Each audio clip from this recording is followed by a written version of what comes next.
Di video kali ini saya coba buka ini naskah akademik coding dan kecerdasan artifisial visual ya untuk sekolah dasar, SMP maupun SMA. Jadi untuk di SD itu sendiri dimulai dari kelas 5 dan 6. Ini kalau saya baca-baca di sini tahapan kemampuan yang dikuasai peserta didik. Nah, ini yang harus dikuasai oleh tingkat SD, SMP maupun SMA. Untuk dimensinya itu ada coding, kemudian ada kecerdasan artifisial. 2 dimensi. Untuk yang SD sendiri ini saya contohkan saja, saya coba cari di sini ya. Menghasilkan solusi untuk masalah sehari-hari secara terstruktur menggunakan alat bantu seperti balok, susun atau kepingan gambar. Yang keduanya menyusun langkah sistematis dan logis dengan kosakata terbatas atau simbol dari pengalaman perintah sederhana algoritma dasar, menjalankan urutan instruksi bersyarat dan seterusnya. Teman-teman bisa baca juga untuk yang SMP maupun yang SMA. Nah, untuk menghasilkan, saya coba cari-cari ya di Gemini bagaimana cara menghasilkan solusi untuk masalah sehari-hari dengan terstruktur menggunakan alat bantu seperti balok, susun atau kepingan gambar. Nah, saya dapatnya seperti ini ya.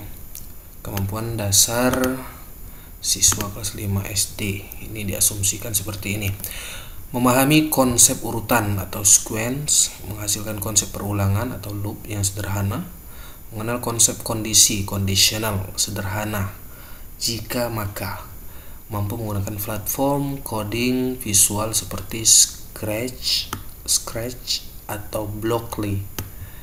Bener nggak ya saya nyebutnya ini? Kalau saya cek di sini seperti ini tampilannya. Jadi mau tidak mau kita harus belajar walaupun nggak punya basic untuk coding ya. Ini kayaknya sederhana. Nah, nanti bisa dicek di sini di websitenya ya. Ini alamatnya. Kemudian untuk Blockly ini seperti ini pengurutan ya. Oke, balik lagi ke sini. Nah, contohnya ini contoh kasus pembelajaran membuat program sederhana untuk membantu rutinitas pagi. Nah, masalah sehari-hari, sulit mengingat urutan kegiatan pagi hari sebelum berangkat sekolah. Alat bantunya kepingan gambar atau kartu yang merepresentasikan setiap kegiatan pagi. Misalnya bangun tidur, mandi, sarapan, berpakaian, menyiapkan tas dan berangkat. Ini urutan kegiatan anak-anak di pagi hari. Tujuan pembelajarannya siswa dapat membuat program visual sederhana yang menampilkan urutan kegiatan pagi hari. Langkah pembelajarannya juga sudah ada seperti ini. Diskusi masalah, guru membuka diskusi tentang kesulitan mengingat urutan kegiatan pagi ya. Tanya jawab di sini ya. Kemudian pengenalan alat bantu. Nah, jadi di sini guru menggunakan media berupa kepingan gambar atau kartu kegiatan pagi. Setiap siswa mendapatkan satu set kartu kalau per siswa, tapi kalau kelompok berarti per kelompok. Menyusun urutan manual ya. Jadi dari kartu-kartu itu kita suruh mereka kasih tugas untuk menyusun kartu tersebut sesuai dengan urutan yang benar atau urutan yang paling baik. Kemudian berdiskusi di situ, mungkin ada perbedaan. Kemudian mengenalkan konsep coding urutan atau sequence, bahwa komputer juga melakukan perintah secara berurutan. Kartu-kartu yang mereka susun adalah contoh urutan. Jadi pembelajarannya real, walaupun nantinya akan kita masuk ke dalam coding program berbasis web ini ya, maupun pakai Blockly atau Scratch ini. Nah, guru mengenalkan blok-blok sederhana di Scratch. Nah, artinya kita harus masuk ke kedua aplikasi ini salah satunya. Kemudian siswa juga harus dilengkapi dengan alat yang mendukung ya untuk mempelajari bagaimana cara kita menggunakan Scratch ini atau Blockly ini. Nah, kayak gini tinggal kita klik di sini. Ini tapi saya juga belum paham ya, saya lagi coba-coba mengulik saja ya. Dulu saya pernah ikut pelatihan sih, udah lupa tapi. Nah, ini kan ada semua di sini. Nah, kalau mau ganti bahasa ya kita ganti di sini mungkin ya, language ya. Ada nggak bahasa Indonesia? Kayaknya nggak ada. Bahasa Inggris. Kurang lebih seperti ini, coding yang sederhana mungkin ya, tapi ini asumsi saja. Kalau salah tolong dikoreksi nantinya.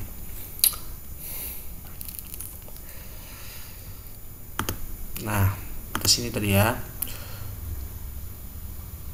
menerjemahkan ke coding visual, baru menggunakan blok-blok sederhana ya. Kemudian kita banyak interaksi di sini. Jadi pembelajaran itu dimulai dari yang paling dekat. Ini kayaknya lebih ke project based learning ya.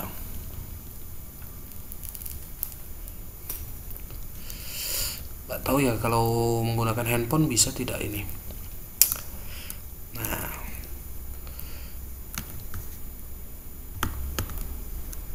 berarti ini langsung praktik. Di kemampuan yang kedua, menyusun langkah sistematis dan logis dengan kosakata terbatas atau simbol dari pengalaman, perintah sederhana atau algoritma dasar. Ini juga sudah saya coba buat. Ini contoh yang kedua ya, membuat program sederhana untuk membantu memilih pakaian sesuai. Ini yang elemen coding yang pertama tadi, masih contoh yang pertama. Ini bahasa coding ini ya, bahasa perintah coding yang bisa kita edit sesuai dengan kebutuhan nantinya. Nah, ini yang kedua, bagaimana menyusun langkah sistematis dan logis dalam pembelajaran coding dengan kosakata terbatas, simbol dari pengalaman, simbol yang sederhana, konkret ke abstrak, mulai dari hal-hal yang dikenal siswa dalam kehidupan sehari-hari. Gunakan simbol atau gambar mempresentasikan perintah. Gunakan kosakata yang mudah dipahami. Perkenalkan konsep coding langkah demi langkah. Membuat resep sederhana untuk membuat sandwich. Ingin memberikan instruksi yang jelas berurutan untuk membuat sandwich. Alat bantunya gambar roti, gambar selai, gambar pisau, simbol plus dan simbol panah kanan ya. Kemudian selanjutnya langkah-langkah sistematis yang logis ya, ambil roti, ambil selai, ambil pisau. Gambar roti oleskan gambar selai dengan gambar pisau, ambil gambar roti lagi, gambar roti yang sudah dioles selai, letakkan di atas gambar roti yang lain, selesai. Nah, ini diterjemahkan ke perintah sederhana ala coding. Mulai menggunakan ini ya. Nah, mungkin lebih cocok yang ini. Nah, mulai seperti ini ya. Kita pilih ya urutan-urutannya. Oke, jadi mungkin Bapak Ibu teman-teman bisa lihat di tutorial di YouTube bagaimana cara mengoperasikan dua website coding sederhana tersebut. Nah, menggunakan tanda panah, ini tanda yang sederhana yang dimaksudkan tadi, sistematis berurut ya. Oke, lanjut ke yang ketiga.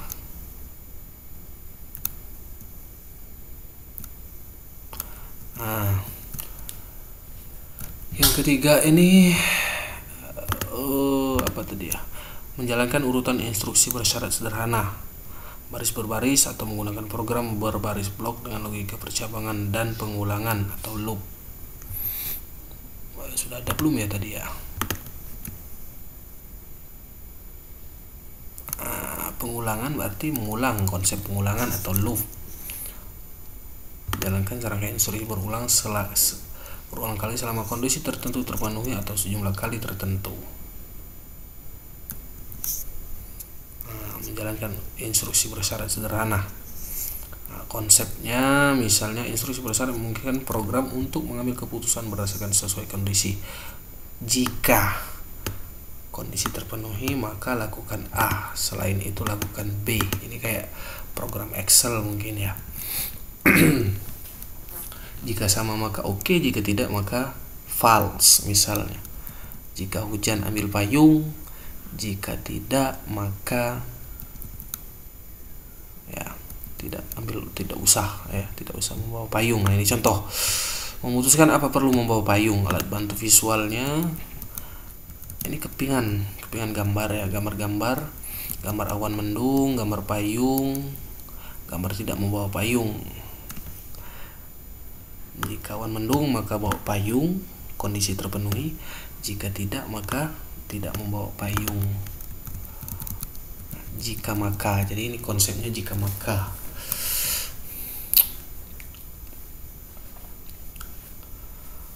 Oke, ini bahasa codingnya. Saya nanti pelajari dulu bagaimana caranya untuk pengulangannya. Loop itu mengulangi dan seterusnya. Dan yang terakhir itu memahami konsep distopia teknologi dengan cara yang sederhana sesuai dengan usia. Distopia ini ya, memahami distopia teknologi. Nah, ini bahasa asing, ini apa ini, saya nggak paham ini. Distopia itu, sebelum membahas distopia teknologi kita perlu mengerti dulu apa itu distopia. Distopia adalah gambaran suatu tempat atau keadaan di masa depan yang terlihat sempurna pada awalnya, tetapi sebenarnya penuh dengan masalah, ketidakadilan, dan membuat orang tidak bahagia. Ini adalah kebalikan dari utopia, yaitu nih sempurna. Utopia. Distopia teknologi jenis distopia di mana teknologi yang seharusnya membantu justru menjadi sumber masalah atau alat untuk mengontrol orang. Bayangkan jika ponsel atau media sosial membuat seorang merasa harus sama, tidak ada lagi yang unik, semua orang hanya mengikuti tren dan takut berbeda. Robot mengambil alih semua pekerjaan sehingga banyak orang dewasa tidak punya pekerjaan dan merasa tidak berguna, dan seterusnya. Contoh sederhana, bayangkan sebuah permainan di mana semua anak punya robot peliharaan yang canggih. Awalnya menyenangkan, tapi lama-kelamaan anak-anak lebih suka bermain dengan robotnya daripada dengan teman-teman sekelas. Robot itu menjadi sangat pintar dan mulai mengatur apa yang boleh dan tidak boleh dilakukan anak-anak, dan seterusnya. Teknologi pada awalnya menyenangkan, justru membuat anak jadi kurang bersosialisasi dan terlalu bergabung pada mesin. Ini salah satu gambaran sederhana dari distopia teknologi. Oke. Berarti dijelaskan etika mungkin ya di sini ya. Nah, kalau saya baca-baca tadi juga di sini ada etika kecerdasan artifisial. Nah, adapun untuk mana tadi? Pilihan penerapannya, kalau saya lihat di informasi kemarin itu pilihan mata pelajaran pilihan, tapi ternyata di sini bisa beragam. Ada yang sebagai mata pelajaran wajib, untuk SD 2 jam pelajaran ya. Kemudian ada juga sebagai mata pelajaran pilihan sesuai dengan minat dan bakatnya, jadi tidak dipaksakan. Ada juga yang dalam bentuk kokurikuler atau terintegrasi pada mata pelajaran yang sudah ada. Misalnya pembelajaran TIK, kalau di SD mungkin belum ada ya, SMP SMA sudah ada. Jadi dia terintegrasi. Terintegrasi di sini tidak mesti ke TIK sih, bisa juga dalam bentuk pembelajaran gitu ya. Misalnya teks bacaan itu di pelajaran bahasa gitu ya. Ini matematika, IPAS, dan seterusnya. Bisa juga sebagai kegiatan ekstrakurikuler. Nah, artinya di jam pembelajaran, menambah jam belajar yang mungkin ini tidak dipaksa kalau ekstrakurikuler, sesuai dengan bakat dan minat peserta didik. Nah, elemen pembelajarannya itu ada 6 ya. Berpikir komputasional, literasi digital, logaritma pemrograman, analisa data, analisisnya, literasi dan etika kecerdasan artifisial. Nah, ini yang saya sebut tadi. Pemanfaatan dan pengembangan kecerdasan artifisial. Nah, ini materinya. Materi capaian belajar setiap jenjang. Ini untuk SD, SMP maupun SMA. Informatika, coding dan AI. Ya, fondasi pemanfaatan perangkat komputasi secara bijak dan beretika. Ini lebih ke literasi ya. Kalau ini sudah mulai ke praktik. Oke. Untuk elemen materi dan capaian belajar coding dan kecerdasan artifisial untuk kelas 5 dan 6, yang ke-8 tadi ya. Peserta didik mampu memahami permasalahan sederhana dalam kehidupan sehari-hari, menerapkan pemecahan masalah secara sistematis dan seterusnya. Jadi mungkin seperti ini. Instruksi praktik, kemudian manfaat dan dampak teknologi digital, produksi dan diseminasi konten digital, mungkin membuat teks gitu ya, membuat yang sederhana kemudian diseminasikan mungkin ya, sistem komputer tidak berdasar, keamanan informasi pribadi dan seterusnya. Nah, untuk tingkat SMP ini ya. Kemudian untuk tingkat SMA ini kelas 10 fase E semuanya sudah lengkap di sini. Berikut juga dengan model pembelajaran yang relevan yang bisa digunakan. Nah, nih contoh masalah coding dan kecerdasan artifisial pada pembelajaran berbasis masalah. Ada berbasis, nah nih yang saya maksud metodenya pembelajaran PBL, PJBL. Ini contohnya.